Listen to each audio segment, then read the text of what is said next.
My wife said, "If you don't trust me hanging out with my ex-husband every weekend, maybe we shouldn't be together." I replied, "You're absolutely right."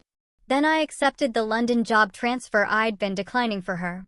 When she texted, "What are you doing this weekend?" I sent a selfie from Heathrow Airport. There are moments in life that shatter your reality, that make you question everything you thought was true. For me, that moment wasn't just realizing my wife was cheating, it was watching her choose her ex-husband over me, again and again, until I finally had to choose myself. My name is Marcus, and my marriage imploded spectacularly, but what came next was pure, unadulterated cosmic justice. At 31, I really thought I had the whole adulting thing on lock. Spoiler alert, I absolutely did not. 3 years of marriage to Clara had lulled me into this dangerously false sense of security. You know, like those folks who think they're invincible because they've never been in a car accident? Yeah, that was me. We had what everyone called the good life, the kind that looks picture perfect on Instagram, but feels like watching paint dry in real time. Clara was 29, and in hindsight, that should have been my first red flag. Not because of her age, but because she still acted like she was 22, discovering herself through bad decisions and overpriced coffee. But hey, love makes you stupid, and I was practically brain dead where she was concerned.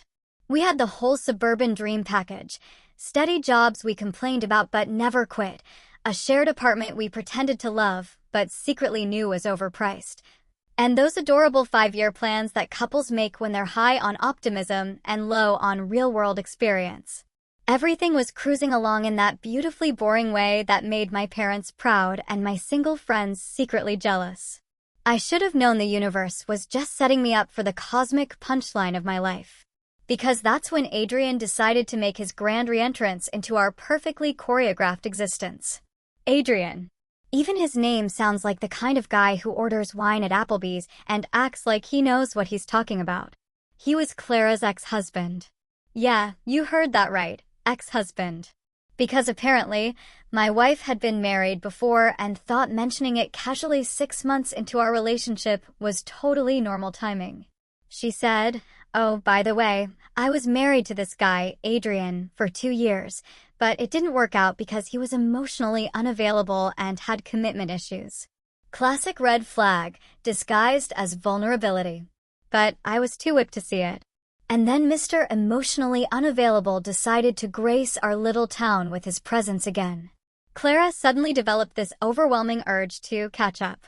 And by catch up, I mean she systematically replaced every single weekend activity we used to do together with Adrian-themed adventures.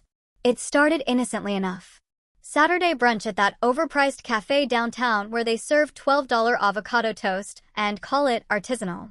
Because nothing says, just friends, like spending your Saturday morning staring into your ex-husband's eyes over Eggs Benedict. But of course, it didn't stop there. It never does it?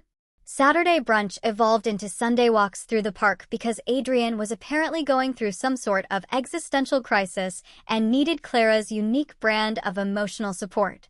You know, the kind that requires long, meaningful conversations while strolling past happy families and couples who actually spent weekends together. Then came the Friday movie nights because poor Adrian was going through a rough patch and needed someone to hold his hand through the latest Marvel movie. Funny how his rough patch seemed to coincide perfectly with our date nights. I tried to be the understanding husband. Really, I did. I channeled every piece of marriage advice I'd ever ignored and attempted to trust my wife. But trust is a funny thing. It's like trying to ignore a mosquito buzzing around your head. You can pretend it's not there for a while, but eventually, you're going to get bit, and it's going to itch like hell. The signs were everywhere, but I was apparently fluent in denial. Clara started wearing this perfume she'd never worn for me. Something expensive and sultry that made our apartment smell like a department store. She'd spend an hour doing her hair for these casual friend meetings, styling it in ways that suggested these hangouts were anything but casual. And don't even get me started on the phone situation. My wife, who used to barely glance at her phone during our conversations, was suddenly giggling at text messages like a teenager with her first crush. The worst part? She laughed at her phone more than she laughed at my jokes. And let me tell you, my jokes are comedy gold. Okay, maybe comedy bronze, but still, when your wife finds her phone more entertaining than you, it's time to reevaluate some life choices. Enter the supporting cast of this tragic comedy. Leia, Clara's best friend, who had apparently appointed herself as the official cheerleader for this disaster in the making. Leia was one of those friends who gives terrible advice with complete confidence. Like a GPS that's constantly recalculating, but never actually gets you where you need to go. Marcus, she'd say with that condescending smile, you need to understand that exes can absolutely be just friends. It's actually really mature and healthy, right? Because nothing screams emotional maturity like spending every single weekend with the person you divorced. Then there was Jordan, my best buddy and the voice of reason I chose to ignore. Jordan had this amazing ability to raise his eyebrows in a way that said, "Dude, are you seriously not seeing this?" without actually having to voice his concerns. He'd give me that look every time I mentioned Clara's weekend plans. But being the good friend he was, he'd just tell me to keep cool and trust the process. The process, as it turned out, was my marriage slowly imploding while I pretended everything was fine. But I tried. God help me, I really tried to keep cool. I practiced the art of fake smiling when Clara would come home glowing from her friend dates. I bit my tongue when she'd spend an hour getting ready for coffee with Adrian. I even managed to nod along when she'd tell me about their deep conversations and shared memories, as if I was supposed to be happy that my wife was emotionally reconnecting with her ex-husband every weekend. The unease grew like a tumor in my chest, feeding on every canceled plan, every secretive phone call, and every time she chose Adrian over me.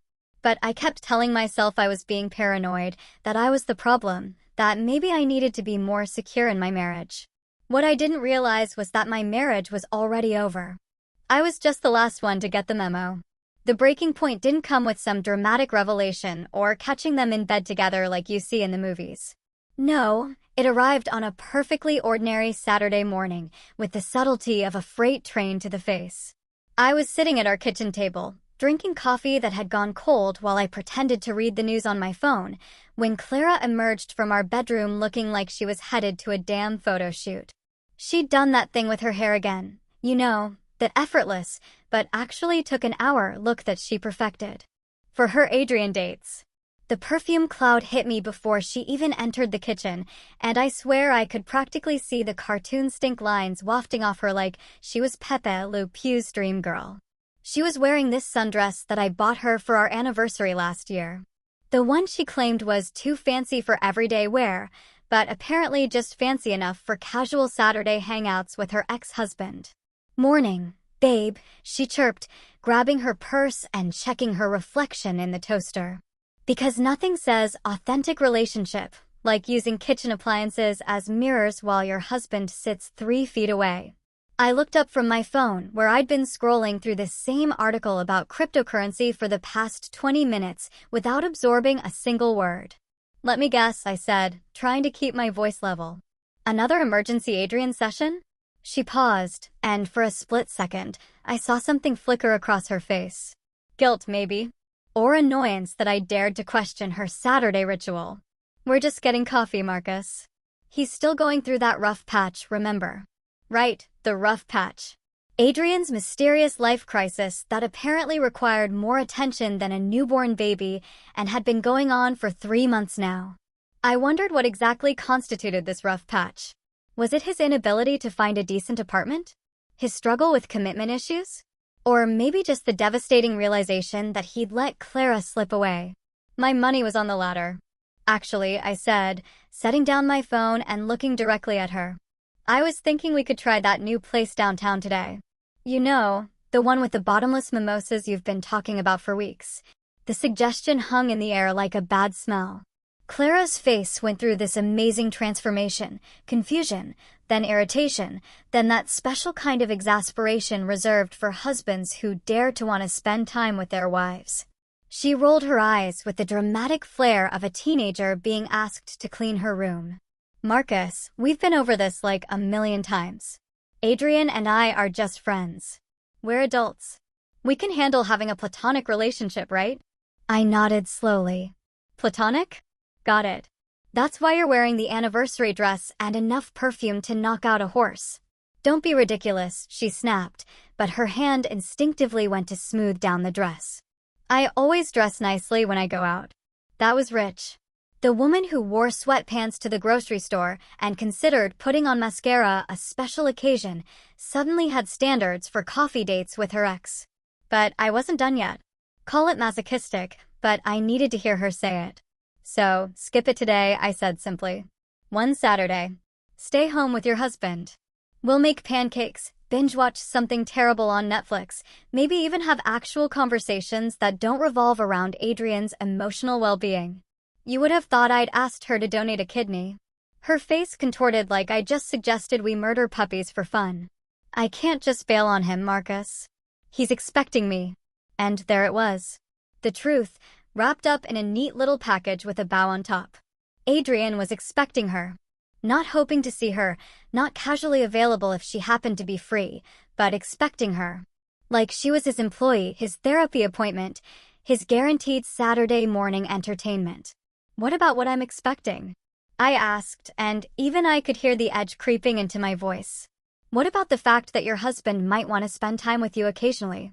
That's when she delivered the line that would change everything.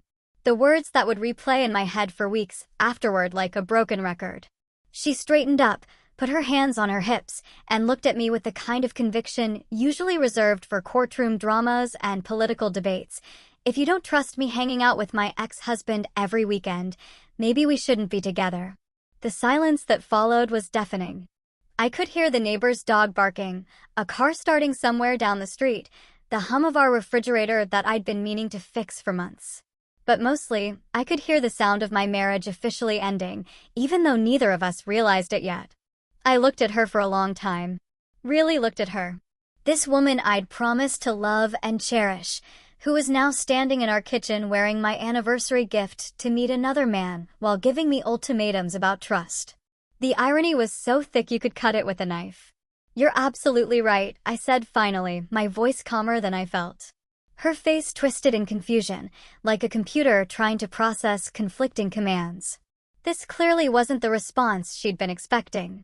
She'd probably anticipated tears, begging, maybe even a good old-fashioned fight where I'd storm out and she could text Adrian about what an unreasonable husband she had. But I meant it. Every single word. Because in that moment, sitting in our kitchen while she stood there ready to choose her ex-husband over me for the umpteenth time, I realized something profound. I was done. Not just with the Adrian situation, not just with the disrespect and the lying by omission, but with the entire charade of pretending this marriage was solvable. You see, for months, I'd been sitting on something that Clara didn't know about, something big. My company had offered me a dream position, a transfer to their London office with a salary that would make our current financial situation look like pocket change. We're talking $130,000 a year, plus a fully furnished 3-bedroom flat overlooking the Thames, plus my own team to manage. It was the kind of opportunity that career counselors write fantasies about. I'd turned it down twice because every time I brought up the possibility of moving, Clara would shut it down faster than a nightclub at closing time. I can't leave my family, Marcus. My whole life is here. What about my job? What about my friends? What she really meant was, what about Adrian? Well, congratulations, Clara. You just solved that problem for me. That night, after she'd flounced out for her coffee date with her friend, I sat down at my laptop and composed the email that would change my life. The subject line was simple. London position acceptance. The message was even simpler. I'll take it. When can I start? The response came back within 2 hours. 2 weeks. Welcome to the team. I smiled for the first time in months. The next morning, Clara woke up with that post-ultimatum regret that hits people like a hangover after a night of drunk texting their ex. You know the feeling when you realize you've said something monumentally stupid, and now you have to figure out how to backpedal without looking like a complete idiot? Spoiler alert, there's no graceful way to do it. She shuffled into the kitchen where I was already dressed and drinking coffee, scrolling through apartment listings in London like a man who'd just discovered Christmas morning. The panic in her eyes was almost comical, like a cartoon character who just realized they'd walked off a cliff and we're about to plummet into the canyon below. Marcus, she started, her voice doing that weird thing where it goes up at the end like she's asking a question even though she's making a statement about yesterday. I think maybe we should talk. I looked up from my phone where I'd been admiring a particularly nice flat in Canary Wharf. Talk about what exactly? Your coffee date with Adrian, how it went, whether you two discussed our marriage over lattes and croissants. Her face went through that familiar color-changing routine, pale to pink to red to that special shade of mortified that people get when they realize they've screwed up beyond repair. That's not. I mean, we didn't. Marcus, I think you misunderstood what I said yesterday. Oh, this was rich. The classic, you misunderstood me defense, as if the English language had suddenly become too complicated for my simple male brain to comprehend. I set down my phone and gave her my full attention, because this was going to be good. Really? Help me understand then. When you said, and I quote, if you don't trust me hanging out with my ex-husband every weekend, maybe we shouldn't be together, what exactly did you mean? Because to my admittedly limited understanding, that sounded like an ultimatum. She started doing that thing women do when they're caught in their own trap, the rapid-fire explanation that somehow makes everything worse. I was just frustrated, okay? You've been so jealous and suspicious lately, and I felt like you were trying to control who I could be friends with. I didn't mean we should actually break up. I just meant that trust is important in a relationship. Trust. The magic word that cheaters use when they want to gaslight you into thinking you're the problem. You're absolutely right, I said, standing up and grabbing my car keys. Trust is important. So is respect and common sense. And not spending every weekend with your ex-husband while your actual husband sits at home like a chump. That's when the waterworks started. Clara's eyes filled up like a broken dam. And suddenly, I was the villain in this story. Amazing how quickly the script flips when people realize there are consequences for their actions. Where are you going? She sniffled, like I was abandoning her to join the French Foreign Legion instead of just heading to work. London, I said simply. I accepted the transfer yesterday. I start in 2 weeks. The silence that followed was so complete I could have heard a pin drop in the next zip code. Clara's mouth opened and closed like a fish gasping for air, her brain apparently unable to process the information I just delivered. You what? You can't. We never discussed. Marcus, you can't just decide to move to London without talking to me. The irony was so beautiful. It almost brought a tear to my eye. The same woman who'd been making unilateral decisions about our weekends for months was suddenly concerned about couple communication. Funny thing about ultimatums, Clara. When you give someone an either slash or choice, you have to be prepared for them to pick the option you don't want. I left her standing in our kitchen, still in her pajamas, looking like someone had just told her that Santa Claus wasn't real and the Easter Bunny was actually a registered sex offender. The next 2 weeks were like living in a reality TV show, where the producers had decided to crank up the drama to 11. Clara went through all 5 stages of grief, sometimes cycling through them multiple times in a single day. It was exhausting to watch, and even more exhausting to live through. First came denial. She kept insisting I was being dramatic and that I'd come to my senses once I cooled down. She actually used air quotes when she said it, like my completely rational response to her ultimatum was some sort of emotional breakdown that would pass like a bad case of the flu. Then came anger. Oh boy, the anger. Clara turned into a one-woman demolition crew, slamming doors and throwing around accusations like confetti at a divorce party. I was abandoning her for money. I was running away from my problems. I was emotionally immature and couldn't handle her having male friends. The last one was particularly hilarious considering her male friend was texting her at midnight and taking her to romantic restaurants every weekend. Bargaining was my personal favorite stage. Suddenly, Clara was full of compromises and solutions that had apparently never occurred to her during the 3 months of Adrian Fest. What if I only see him once a month? What if you come with us? What if we do couples therapy? Too little, too late, sweetheart. You don't get to renegotiate the terms after you've already blown up the contract. Depression hit when she realized I wasn't bluffing. I came home one day to find her sitting on our couch in the same clothes she'd worn the day before, surrounded by tissues like she was preparing for the world's saddest snowball fight. I can't believe you're really leaving me, she sobbed. How can you just throw away 3 years of marriage? I'm not throwing it away, I replied, continuing to pack my boxes with the efficiency of a man who'd finally found his purpose in life. You already did that. I'm just cleaning up the mess. But the real magic happened when I started packing her stuff, too. See, here's the thing about our apartment that Clara had conveniently forgotten during her victim tour. The lease was in my name. Only my name. Because when we'd moved in together, Clara had insisted on keeping her parents' address for tax purposes. A cute little euphemism for, I want to dodge my civic responsibilities while still enjoying all the benefits of adult life. I packed her belongings with the care and attention of a professional moving service, organized everything neatly in boxes, and placed them by the front door like a thoughtful husband preparing for his wife's extended vacation. The look on her face when she came home to find her entire life summarized in cardboard containers was absolutely priceless. You can't kick me out, she screamed, apparently forgetting that she'd never legally moved in. This is my home, too. Actually, I said, pulling out the lease agreement that I'd thoughtfully highlighted for her convenience. This is my home. You've been a guest. A very welcome guest for 3 years, but legally speaking, just a guest. And now the guest room is needed for other purposes.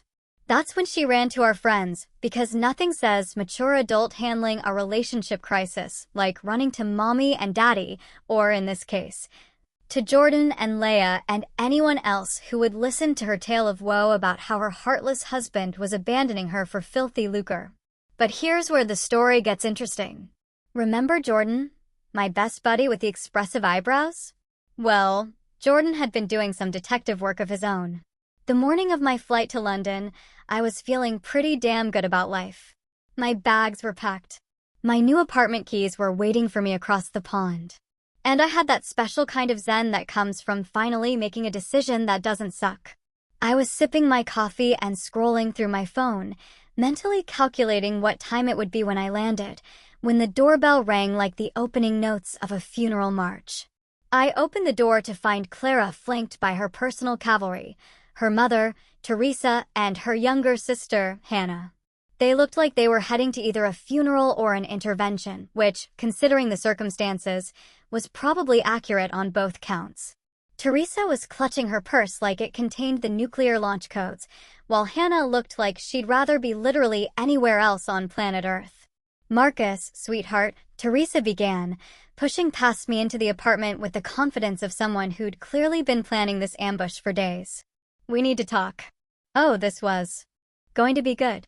I gestured them toward the living room where my suitcases stood like silent witnesses to my impending freedom.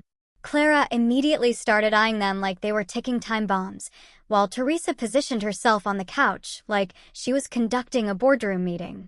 This sudden move to London, Teresa continued, her voice dripping with that special brand of maternal concern that makes you feel like you're 12 years old and in trouble for breaking the neighbor's window.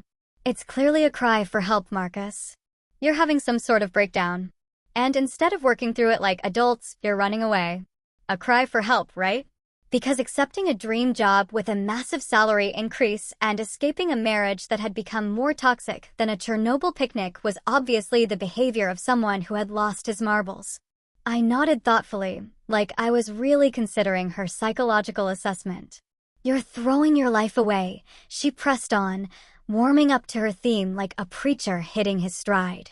3 years of marriage, all the memories you and Clara have built together, your home, your friends, all of it gone because you're having some sort of midlife crisis. Midlife crisis. I was 31. If this was my midlife crisis, it meant I was going to die at 62, which, considering how the last few months had gone, didn't sound entirely unreasonable. Hannah chimed in next, because apparently this was a tag team intervention. What about Clara? She demanded, shooting her sister a look that was equal parts sympathy and exasperation. You can't just leave her behind like she doesn't matter. She loves you, Marcus. She made a mistake. Sure, but everyone makes mistakes. A mistake? Singular? As if Clara's 3-month emotional affair with her ex-husband was just an oops moment, like accidentally putting salt in her coffee or wearing mismatched socks. I was impressed by their ability to minimize the situation with such artistic flair. Clara herself had been unusually quiet during this opening salvo, probably because she was still processing the sight of my packed luggage. But now she stepped forward, tears already forming in her eyes, like she was an actress who'd been preparing for the scene her entire life. "Marcus," she whispered, her voice breaking just enough to sound authentically heartbroken. "Please don't do this. We can work through this. I'll stop seeing Adrian. I'll do whatever you want. Just don't leave me." And there it was. The performance I'd been expecting. The tearful confession, the promises to change, the desperate bargaining that comes when people realize they've pushed someone too far, and the consequences are finally catching up with them. It might have been touching if it hadn't come about 3 months and 17 Adrian dates too late. I looked at the three of them. Teresa with her righteous indignation, Hannah with her misplaced loyalty, and Clara with her crocodile tears, and realized this was the perfect moment for the grand finale. The piece de resistance that Jordan had uncovered through his detective work. "That's really touching, Clara," I said, pulling out my phone. "But before we get too deep into the whole redemption arc, there's something I think everyone should see." I opened the screenshots that Jordan had forwarded to me and held up my phone so all three women could see them clearly. The messages were from Adrian's private gym chat group, where he'd been bragging to his workout buddies about his conquest, like some sort of suburban Casanova. "Book club is just code," read the first message. Asterisk, she's basically single now. 3 months of coffee dates, and she's already planning to leave her husband for me. Asterisk, the silence that followed was so complete, I could hear the refrigerator humming in the kitchen. Teresa's face went white. Hannah's mouth dropped open, and Clara looked like someone had just told her that her lottery ticket was a fake. But wait, there was more. The next screenshot was even better. Asterisk, her husband is such a cuck.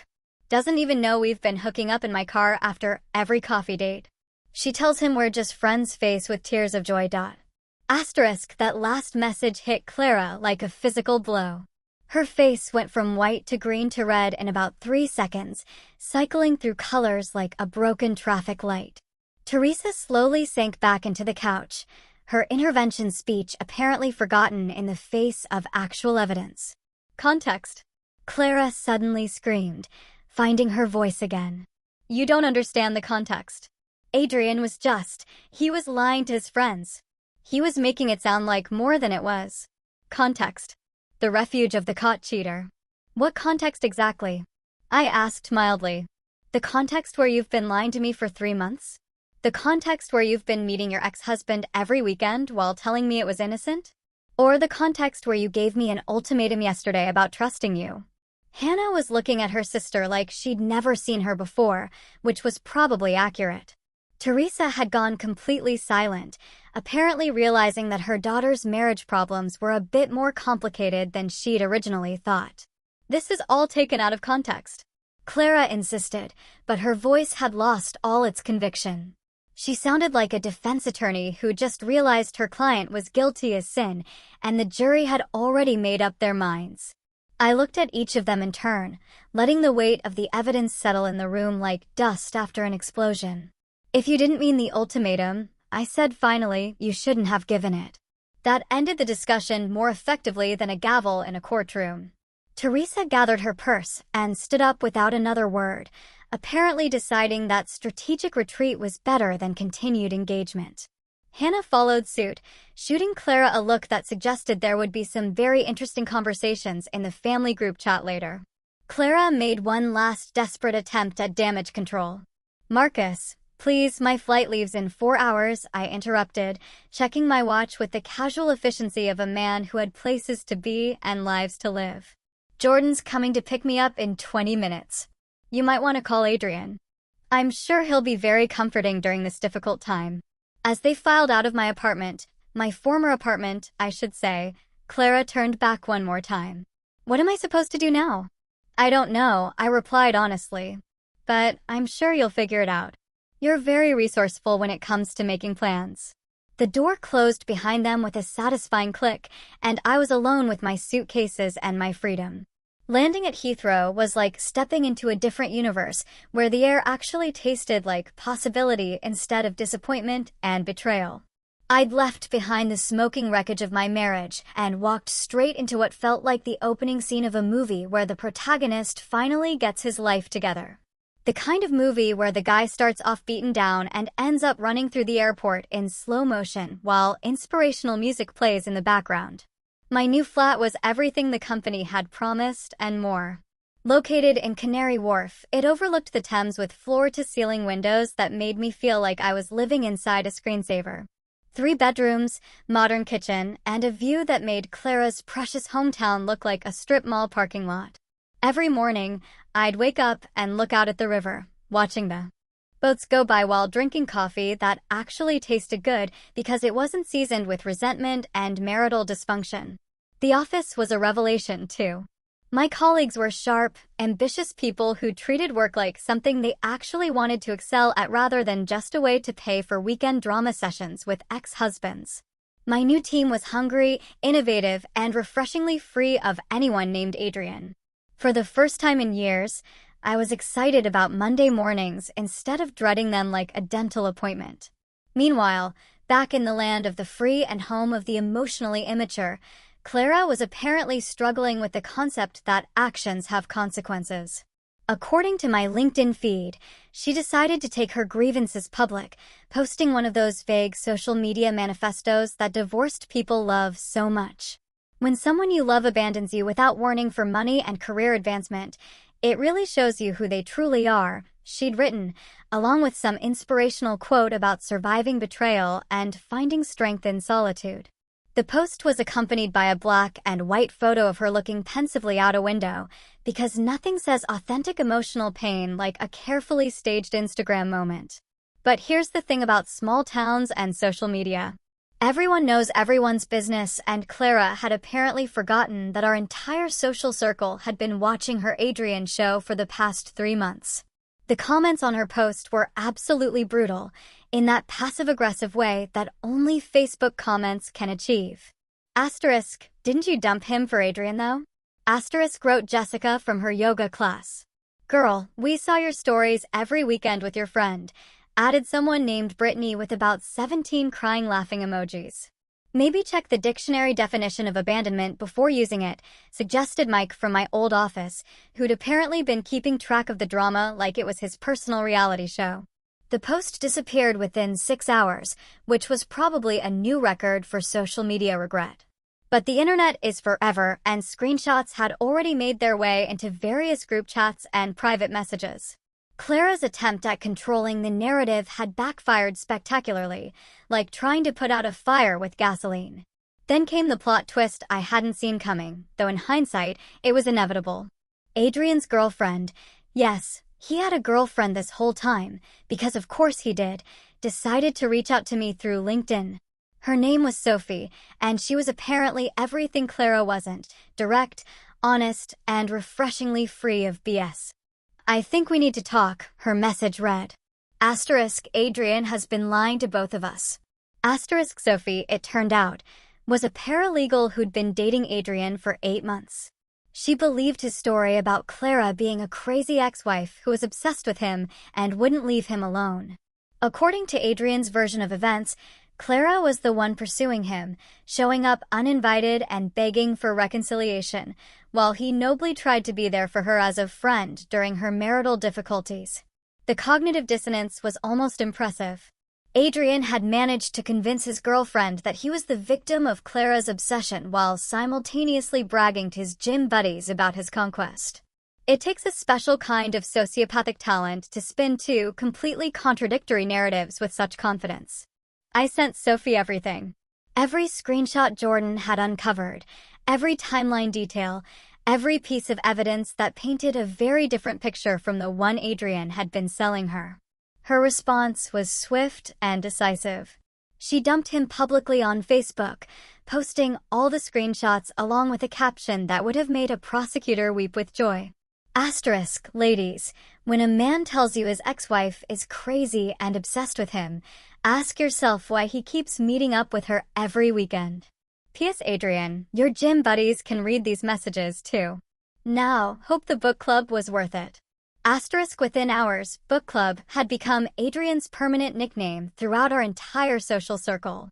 The guys at his gym started calling him that. His coworkers picked it up, and eventually it spread to every bar, restaurant, and coffee shop in town. Adrian couldn't go anywhere without someone asking about his book club activities with a smirk that suggested they knew exactly what kind of books he'd been reading. The beautiful thing about small-town justice is that once you become a joke, you stay a joke.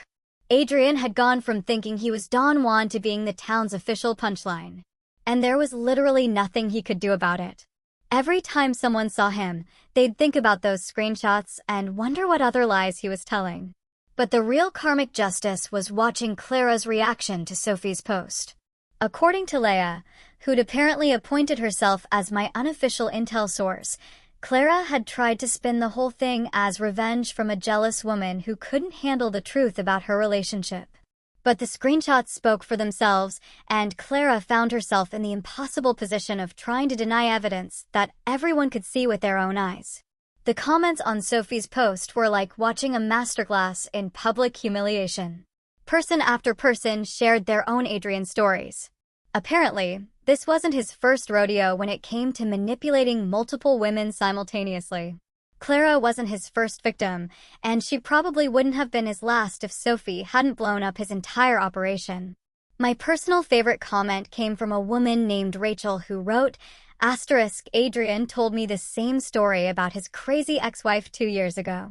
Seems like all his ex-wives are crazy, which is statistically improbable unless the common denominator is him.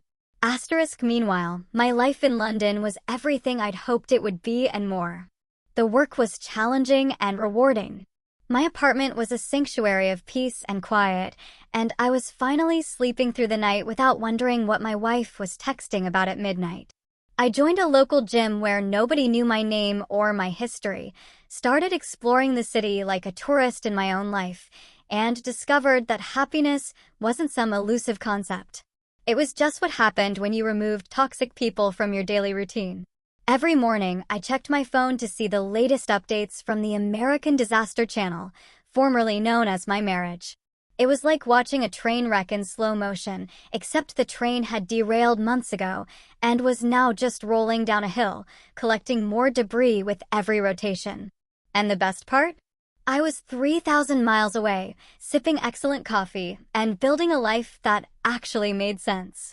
I thought I'd successfully escaped the gravitational pull of my former life's drama, like a rocket ship that had finally broken free from Earth's atmosphere and was cruising peacefully through the cosmic void.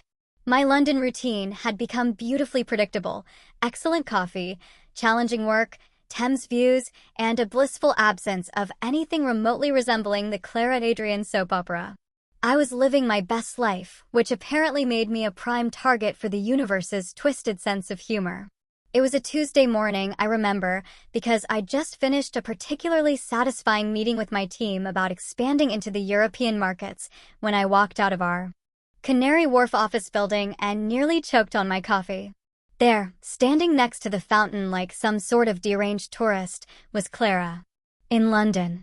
3,000 miles from where she was supposed to be, looking like she'd been sleeping in airport chairs and living off vending machine snacks.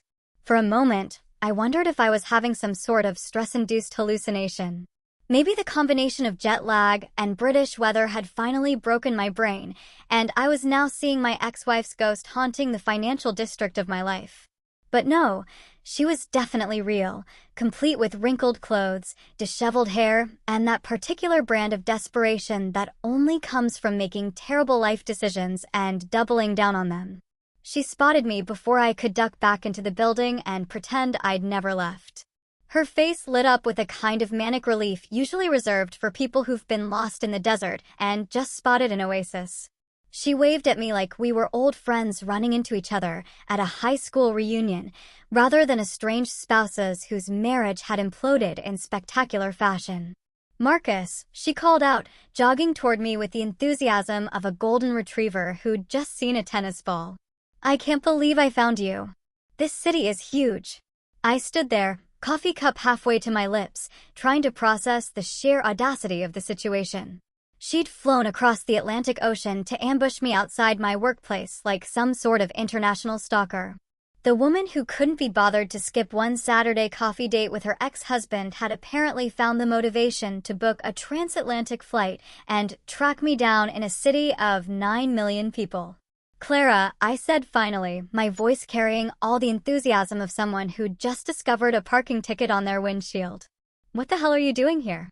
She seemed surprised by my less than enthusiastic reception, which was rich considering she'd shown up uninvited to my new life, like a walking reminder of every mistake I'd ever made.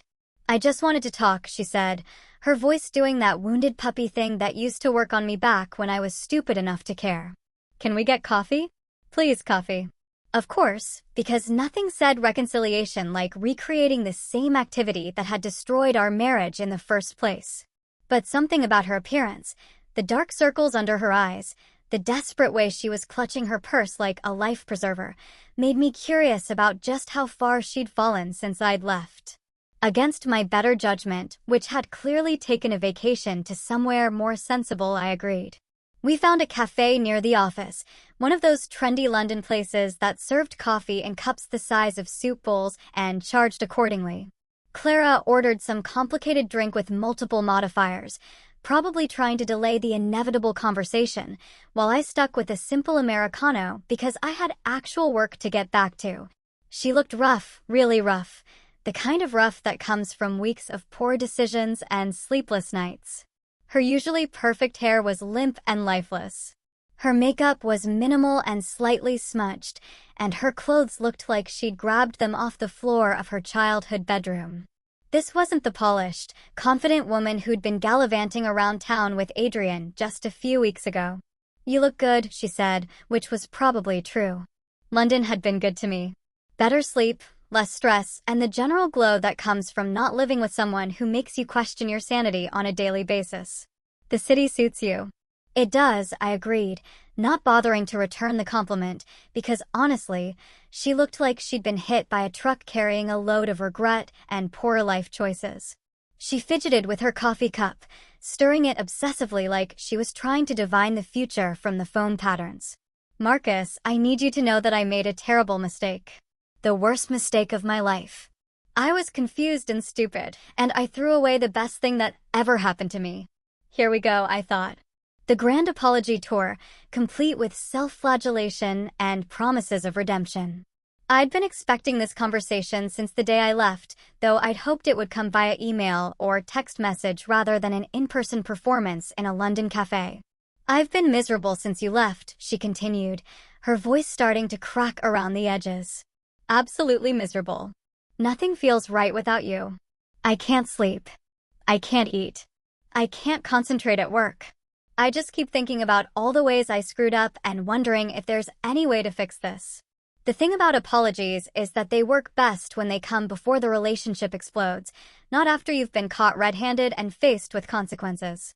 Clara's remorse felt about as genuine as a $3 bill, timed perfectly to coincide with her realization that the grass wasn't actually greener on Adrian's side of the fence. "What happened with Adrian?" I asked, because I was genuinely curious about how that train wreck had concluded. Her face crumpled like a house of cards in a windstorm. "It wasn't what I thought it would be. Once you left, he changed. He became demanding and possessive. He wanted me to move in with him immediately, quit my job, start having kids right away. It was like he thought he owned me or something." Fascinating. Adrian had gone from being the sensitive ex-husband who needed emotional support to a controlling nightmare the moment he thought he'd won. It was almost like he'd been putting on an act to steal someone else's wife. And once he'd succeeded, the mask had come off. Who could have possibly seen that coming? "So, you broke up?" I pressed. "I tried to," she said, her voice getting smaller, but he didn't take it well. He started showing up at my work, calling me constantly, telling everyone that I was just having commitment issues and would come around. It was like living with a stalker. The irony was so thick you could cut it with a knife. Clara had left a stable, respectful marriage for a man who turned out to be exactly the kind of person she'd accused me of being when I questioned her weekend adventures. Life has a funny way of teaching lessons to people who refuse to learn them the easy way. "I'm sorry that happened to you," I said. And I actually meant it. Nobody deserves to be stalked or harassed. Not even someone who'd made spectacularly poor choices. But I'm not sure what you expect me to do about it. That's when she dropped the bombshell that made this whole conversation shift from pathetic to absolutely insane. "I'm pregnant," she whispered, tears starting to flow down her cheeks like a broken faucet. "And I don't know what to do." The pregnancy announcement hung in the air between us like a toxic cloud. And for a moment, I genuinely thought Clara had finally lost whatever tenuous grip on reality she'd been maintaining. I stared at her across the cafe table, watching tears stream down her face while she waited for my reaction, and all I could think was, asterisk, this woman has officially gone off the deep end. Asterisk, I started laughing. Not a cruel laugh, not a mocking laugh, but the kind of genuine, from-the-belly laughter that happens when someone tells you something so absurd that your brain can't process it any other way. Other cafe patrons started looking over at us, probably wondering if they were witnessing a proposal gone wrong or a mental breakdown in progress. "Pregnant," I repeated, wiping tears from my eyes. "That's your play here? Really? After everything that's happened, you're going with a fake pregnancy angle." Her face went through several interesting color changes: confusion, hurt, anger, and then that particular shade of red that people get when they realize their lie has been called out publicly. "I'm not lying," she protested. But her voice had that hollow ring that bad actors get when they're overselling their performance. "Clara," I said, leaning back in my chair with the relaxed confidence of someone who holds all the cards. "We haven't had sex in over 2 months. I know this because I was there. Or rather, I wasn't there, if you catch my drift. You were too busy with your book club activities to be interested in your actual husband." The silence that followed was deafening. She opened and closed her mouth like a fish gasping for air, clearly trying to come up with some explanation that would make her story believable. But we both knew the math didn't work. And even Clara's creative relationship with the truth couldn't bend reality that far. "It could be from before," she whispered weakly. But even she didn't sound convinced. "From before what?" "Before you decided that Adrian was more important than our marriage? Before you started spending every weekend playing house with your ex-husband?" "Be specific, Clara, because my calendar is pretty clear on when we stopped being intimate." She crumpled then, her whole fake pregnancy facade collapsing like a house of cards in a hurricane. The tears kept flowing, but now they seemed more genuine. Tears of frustration and desperation rather than manipulative crocodile tears. "I just needed you to care," she whispered, her voice barely audible over the ambient cafe noise. "I thought if you believed I was pregnant, you'd want to work things out. You'd remember that you loved me once." And there it was, the truth wrapped up in the most pathetic package imaginable. Clara had flown 3,000 miles to lie to my face about being pregnant because she thought it would magically erase months of betrayal and manipulation. The woman who'd given me an ultimatum about trust was now trying to manipulate me with fake medical conditions. "I did love you once," I said quietly. And for the first time since she'd appeared outside my office, I felt something resembling sadness instead of just irritation. "I loved you for 3 years, but you only noticed when I stopped." She looked up at me with red-rimmed eyes, mascara streaking down her cheeks in abstract patterns that would have been artistic if they weren't so pathetic. "So what now? You're just going to stay in London forever? Build a whole new life without me?" "That's exactly what I'm going to do," I confirmed. "Because that's what people do when their marriages end. They move on. They build better lives. They don't chase their ex-spouses across international borders with fake pregnancy stories." Clara flew home that night, defeated and broken in ways that almost made me feel sorry for her. Almost. But sympathy was a luxury I couldn't afford when it came to someone who'd spent months systematically destroying our marriage and then expected me to fix the consequences of her choices. The real entertainment started after she got back to the States. According to my network of involuntary correspondents, mostly Leia, who seemed to think I needed regular updates on the Clara show, my ex-wife had apparently learned nothing from our London conversation and was already back to her old patterns. 2 weeks after her failed reconciliation mission, Clara was posting Instagram stories from a CrossFit gym featuring a suspiciously attractive trainer named Damien. Because nothing says I've learned from my mistakes like immediately rebounding with another fitness professional who probably had the emotional depth of a puddle. The Instagram posts were a masterclass in self-deception. Clara was suddenly all about self-improvement and working on herself, posting inspirational quotes about how soulmates arrive when you're ready to work on yourself and the universe brings you what you need when you need it most. The irony was so thick you could package it and sell it as a dietary supplement. Meanwhile, back in London, I was discovering that karma has a sense of humor that rivals any comedy writer. Adrian, apparently unable to learn from his previous humiliation, had somehow managed to land a job in London. Not just in London, but in the exact same corporate housing building where I was living. The universe was either testing my patience or setting up the world's most elaborate practical joke. I first encountered him in the lobby on a Tuesday morning, looking every bit as smarmy as I remembered, but now with the added bonus of seeming slightly desperate. He was with a young woman who looked like she'd stepped out of a fashion magazine, all legs and cheekbones, and the kind of confidence that comes from never having experienced real consequences for poor decisions. Marcus. Adrian called out like we were old college buddies who'd lost touch over the years, instead of the two corners of a love triangle that had exploded spectacularly. What are the odds? Small world, right? He introduced the young woman as Chloe, his girlfriend, with air quotes that suggested their relationship status was about as stable as a house of cards in a windstorm. Chloe looked at me with mild interest, clearly not knowing she was standing next to both the victim and the perpetrator of one of the messier relationship disasters in recent memory. Adrian, I nodded politely. Chloe, nice to meet you. Because I'd learned that the best revenge is living well and not engaging with people who've already proven they're not worth your time. By the end of that week, Chloe had dumped Adrian in the building's WhatsApp group chat after discovering his illustrious history with married women. Apparently, someone in the building had done their homework and shared the screenshots from Sophie's Facebook post. The message Chloe left was a thing of beauty. Asterisk, ladies of Riverside Court. Adrian Thompson is a serial cheater who specializes in breaking up marriages. He told me his ex-wife was crazy and obsessed with him. Turns out she was just married to someone else at the time. Also, he cries after sex. You've been warned. Asterisk within hours, everyone in our 200-unit building knew Adrian as that guy who cries after sex and breaks up marriages. His nickname evolved from book club to cry club, and residents started crossing the street to avoid him in the hallways. The beautiful thing about living in corporate housing is that gossip travels faster than Wi-Fi, and Adrian's reputation preceded him everywhere he went in the building. The concierge started smirking when he walked by. The gym staff exchanged knowing looks, and even the cleaning lady gave him side-eye that could have melted steel.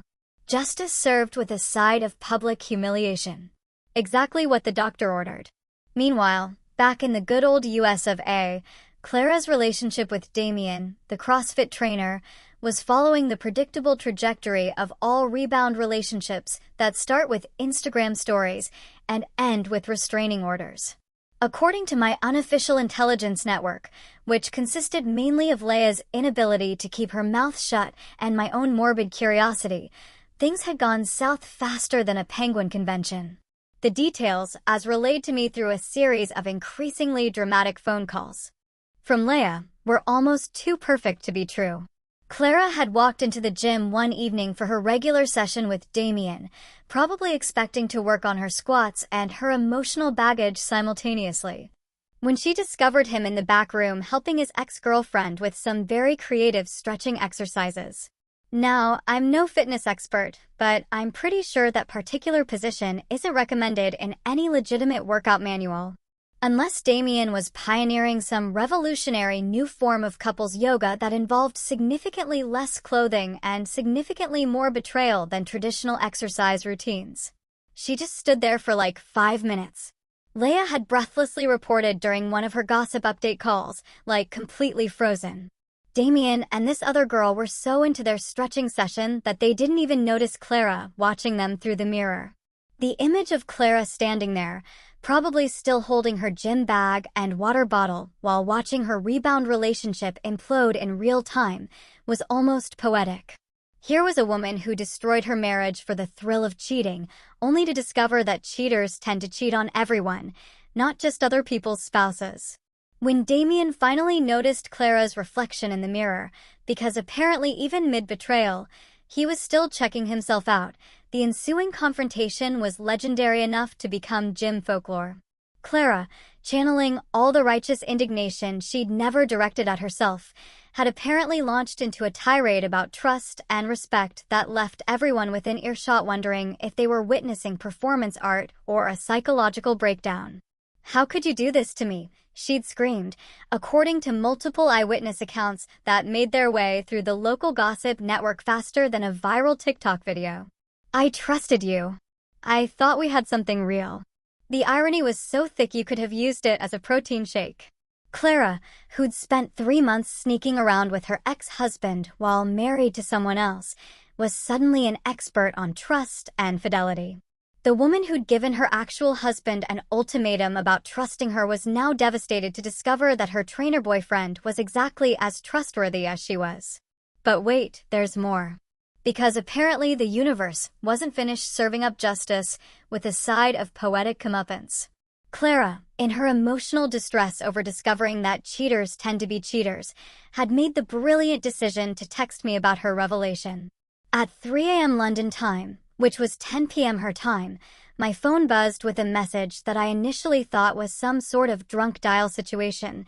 Asterisk, now I know how you felt. I'm so sorry. Asterisk, that was it. No context, no explanation, just a sudden burst of empathy that had apparently taken her entire relationship with Damien to develop. I stared at the message for a few minutes, marveling at the fact that it had taken Clara experiencing betrayal firsthand to understand what betrayal felt like. Revolutionary stuff, really. I left her on read. Not out of cruelty, but because what exactly was I supposed to say? Thanks for finally developing basic human empathy after destroying our marriage? Congratulations on learning a lesson that most people figure out in elementary school? There was literally no response that wouldn't either encourage her delusion that we could reconcile or make me sound like a complete bastard. But karma, as it turns out, was just getting warmed up. Because while Clara was dealing with her trainer boyfriend's creative interpretation of physical fitness, she was about to discover that her past decisions had consequences that extended far beyond broken hearts and damaged pride. Remember Sophie, Adrian's ex-girlfriend, who'd blown up his entire operation with those beautiful Facebook screenshots? Well, Sophie worked in the tax department for the city, and she'd apparently been doing some digging into Clara's living situation during our relationship. It turns out that Clara's clever little scheme of using her parents' address to avoid city taxes while actually living in our apartment had caught someone's attention, someone with access to employment records, lease agreements, and the kind of bureaucratic dedication that makes the IRS look friendly and approachable. The audit notice arrived on a Tuesday. According to Leia's breathless report, Clara had opened what she thought was junk mail to discover that the city wanted to have a very serious conversation about her tax obligations for the past 3 years. Specifically, they wanted to know why someone who was employed full-time in the city, had a city-issued parking permit, and was registered to vote at a city address, had been claiming residency in her parents' suburban township. The amount owed was spectacular. 3 years of back taxes plus penalties plus interest, plus administrative fees that seemed to multiply like rabbits in springtime. The final tally came to just over $18,000, which might as well have been $18 million for someone who'd been living paycheck to paycheck while spending her disposable income on weekend dates with her ex-husband. Clara's parents, bless their enabling hearts, had bailed her out financially. But they'd also forced her to move back into her childhood bedroom as part of the bailout agreement, because apparently even they had limits to how much financial irresponsibility they were willing to subsidize without consequences.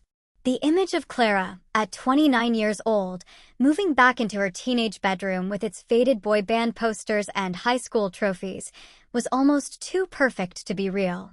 The woman who'd been so eager to play house with Adrian every weekend was now literally back in the house where she'd grown up, under her parents' roof and their rules.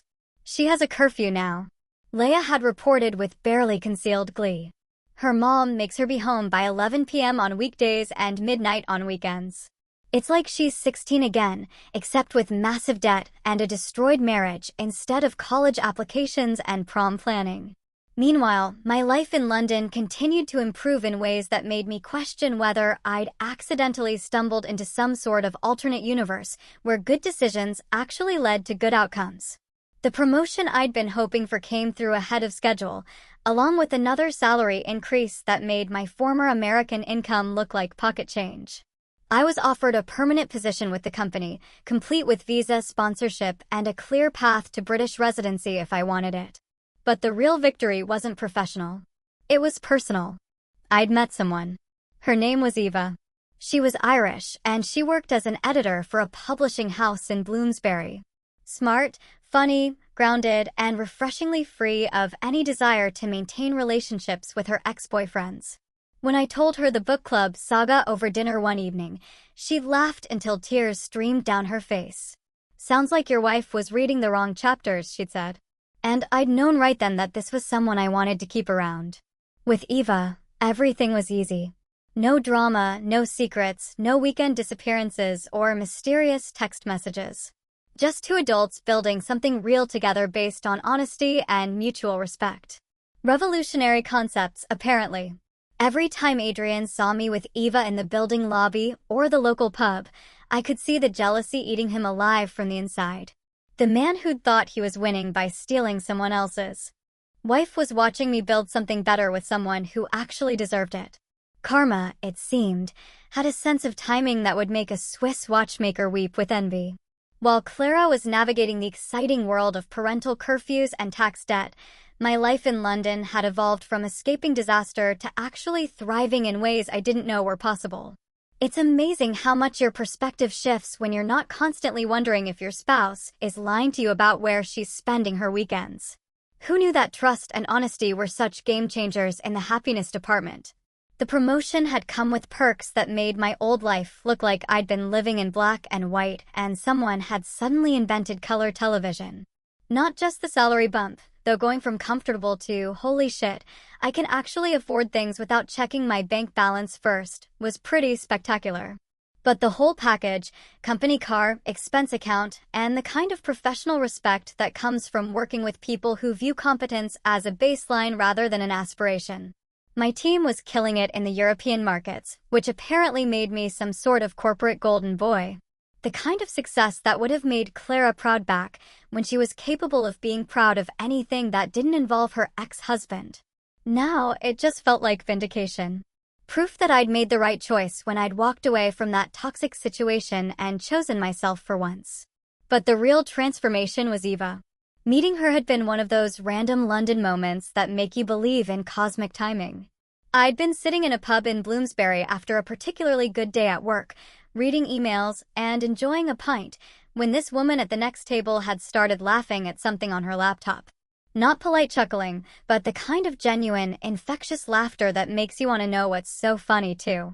She'd been editing a manuscript, something about a man who thought he could win back his ex-wife by pretending to be a food critic, and the absurdity of the plot had apparently struck her as hilarious. When she'd noticed me trying not to eavesdrop, she'd shared the joke, and we'd ended up talking until the pub closed. Eva was everything Clara wasn't. Where Clara was all surface-level drama and emotional manipulation, Eva was substance and authenticity.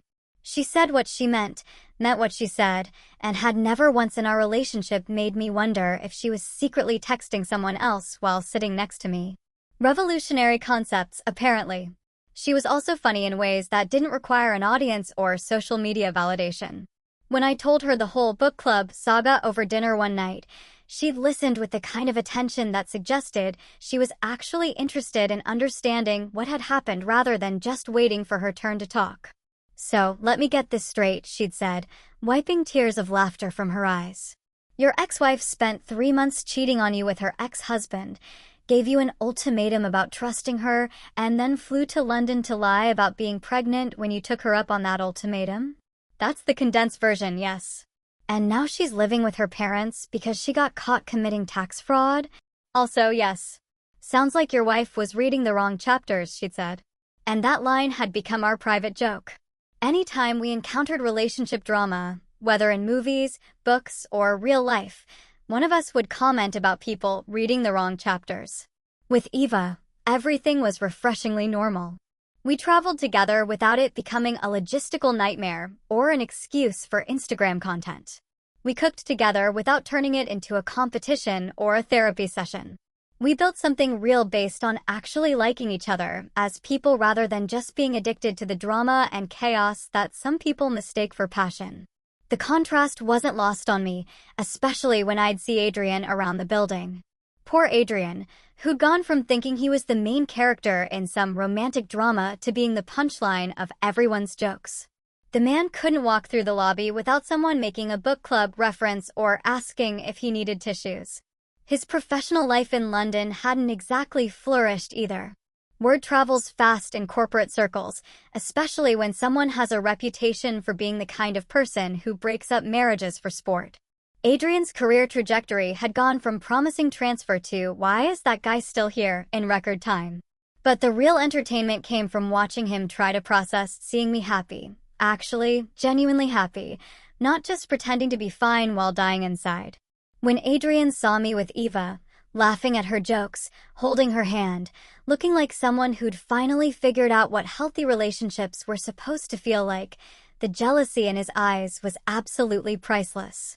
This was the man who'd thought he was winning by stealing Clara away from me, who'd bragged to his gym buddies about his conquest, who'd convinced himself that he was some sort of romantic hero rescuing a woman from an unhappy marriage. Now he was watching me build something infinitely better with someone who actually deserved it, while he lived alone in corporate housing with a reputation that followed him like a bad smell. The irony was beautiful. Adrian had gotten exactly what he'd wanted, Clara, and discovered that winning a prize nobody else wants isn't actually winning at all. Meanwhile, I'd lost something I'd thought I wanted to keep, and found something infinitely better in the process.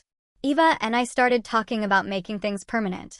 Not in the rushed, desperate way that people do when they're trying to fix something broken, but in the calm, confident way that happens when you've found someone who makes sense. British residency, long-term plans, the kind of future building that actually felt exciting rather than terrifying. The company had offered to sponsor my permanent residency, which would put me on track for British citizenship if I wanted it. The idea of officially cutting ties with my old life, of literally becoming a citizen of a different country, felt like the ultimate fresh start, not running away from my problems, but graduating from them into something better. Every weekend with Eva was a reminder of what weekends were supposed to feel like. No mystery plans, no secret meetings, no wondering if the person you loved was lying to your face about where they were going. Just two people who enjoyed each other's company, building memories instead of collecting secrets. We'd take day trips to Bath or Brighton, explore different neighborhoods in London, or just spend lazy Sundays reading in bed while rain pattered against the windows. Simple pleasures that felt revolutionary after 3 years of marriage to someone who treated our relationship like a part-time job she was constantly trying to quit. The best part? Adrian got to watch it all unfold since we lived in the same building. Every time he saw us together, coming back from a weekend trip, heading out for dinner, or just walking through the lobby looking like people who actually liked each other, I could see it eating away at him. This was the life he'd thought he was destroying when he'd seduced Clara away from me. Instead, he'd done me the biggest favor of my life by removing someone who was never going to make me happy and clearing the path for someone who actually could. Karma, it turned out, had a sense of poetry that would make Shakespeare weep with envy. Looking back on this whole clusterfuck of a year, I have exactly one regret: not taking the London job the first time they offered it to me. Not the second time either, but definitely not the first time. I could have saved myself months of watching my marriage decompose like roadkill in the summer heat. Months of pretending that Clara's weekend book club activities were anything other than a slow-motion betrayal set to the soundtrack of my own denial. The truth is, I'd been sacrificing pieces of myself for someone who never valued the sacrifice. While I was turning down dream opportunities and restructuring my entire future around Clara's unwillingness to leave her precious hometown, she was busy restructuring her weekends around her ex-husband's emotional needs. The math never worked in my favor, but I'd been too invested in the sunk cost fallacy to notice. You know what's funny about hindsight? It's not just 20/20ths. It's high-definition IMAX quality clarity that makes you wonder how you ever missed the obvious signs that your life was turning into a daytime soap opera.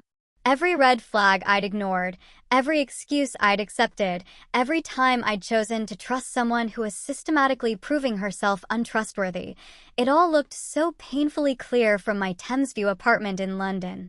Clara's social media presence these days is a masterclass in performative healing. She posts those cryptic inspirational quotes that divorced people love so much. You know the ones. Growth through pain, stronger than yesterday, the universe removes people from your life to make room for better things, all with comments turned off. Because apparently enlightenment doesn't include being open to feedback. My personal favorite was her recent post about learning to love yourself before you can love someone else, which was rich coming from someone who'd spent our entire marriage seeking validation from every man except her actual husband. But hey, if Instagram quotes about self-discovery help her sleep at night in her childhood bedroom, more power to her. Adrian's online presence, meanwhile, has become virtually non-existent. The man who used to post gym selfies and motivational content about grinding and winning has gone dark, probably because it's hard to maintain a personal brand around success when everyone knows you as Book Club or Cry Club, depending on which scandal they remember better. Last I heard, through the London corporate housing gossip network, he'd been trying to transfer back to the States.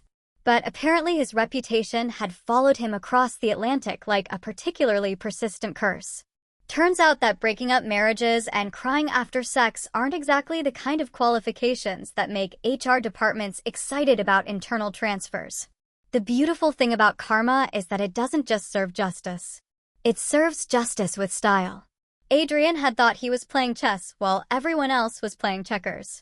But it turned out he was actually playing Russian roulette with his own reputation, while everyone else was just living their lives like functional adults. And me? I'm building a life that actually makes sense. A life with someone who doesn't need an ex-husband to feel complete, who doesn't mistake drama for passion, and who thinks the concept of book club as code for cheating is as ridiculous as it actually is. Eva and I are planning a trip to Ireland next month to meet her family, which feels like the kind of normal relationship milestone that Clara and I never managed to achieve without turning it into a crisis or an excuse for her to reconnect with someone from her past. It's amazing how simple things become when you're with someone who actually wants to be with you. The visa paperwork for permanent residency is moving along faster than expected, which means I'll officially be a British resident by the end of the year.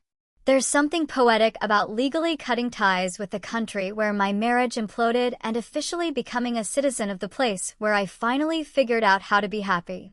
To all the people back home who said I should have fought harder for Clara, I have one question. Why? Why fight for someone who gave me an ultimatum about trusting her while she was busy proving herself untrustworthy? Why battle for a marriage with someone who is already emotionally checked out and planning her next relationship? Fighting for your marriage makes sense when both people want to save it. It's romantic and noble and all those things that look good in movies. But fighting to keep someone who doesn't want to be kept is just elaborate self-harm disguised as love. Sometimes the most loving thing you can do is let someone go so they can discover firsthand that the grass isn't actually greener on the other side. Clara wanted to explore her options. I gave her that opportunity by removing myself as an option. She wanted to see if Adrian was worth more than our marriage. I let her find out. She wanted freedom from our relationship. I provided it, along with a front-row seat to watch what that freedom actually looked like in practice. The universe has a twisted sense of humor, but it also has impeccable timing. Every time I look out at the Thames from my apartment, or book a weekend trip to Paris with Eva, or get another promotion at work, I'm reminded that choosing yourself isn't selfish. It's necessary. You can't build a life worth living on the foundation of someone else's indifference. Clara's living in her childhood bedroom, dealing with tax debt and parental supervision because she chose drama over stability. Adrian's reputation is so toxic that even LinkedIn recruiters probably cross the street when they see his profile. And I'm planning Christmas markets tours with someone who thinks my jokes are actually funny and doesn't need to check her phone every 5 minutes to feel validated. The math works out pretty clearly when you actually do the calculation. I don't hate Clara anymore. Hate requires too much emotional energy. And frankly, I've got better things to do with my feelings these days. I don't even feel sorry for her because everything that happened to her was the direct result of her own choices. She wanted to play adult games, and she got adult prizes. If anything, I'm grateful. Grateful that she was stupid enough to give me that ultimatum. Grateful that she made her priorities so obvious that even my denial couldn't rationalize them away. Grateful that she freed me from a marriage that was slowly killing everything good about who I used to be. Sometimes people do the biggest favor of your life by showing you exactly who they are. Clara showed me that she was someone who would choose her ex-husband over her actual husband. Someone who would lie and manipulate and blame everyone else for the consequences of her actions. And in showing me who she really was, she also showed me who I could become, someone who refuses to settle for less than he deserves. Someone who chooses happiness over familiarity. Someone who finally learned that you can't love someone into being worthy of that love. Every morning when I wake up in London in my beautiful apartment with my beautiful life and my beautiful girlfriend who actually wants to be there, I smile and think the same thing. I finally chose myself, and it was the best decision I ever made.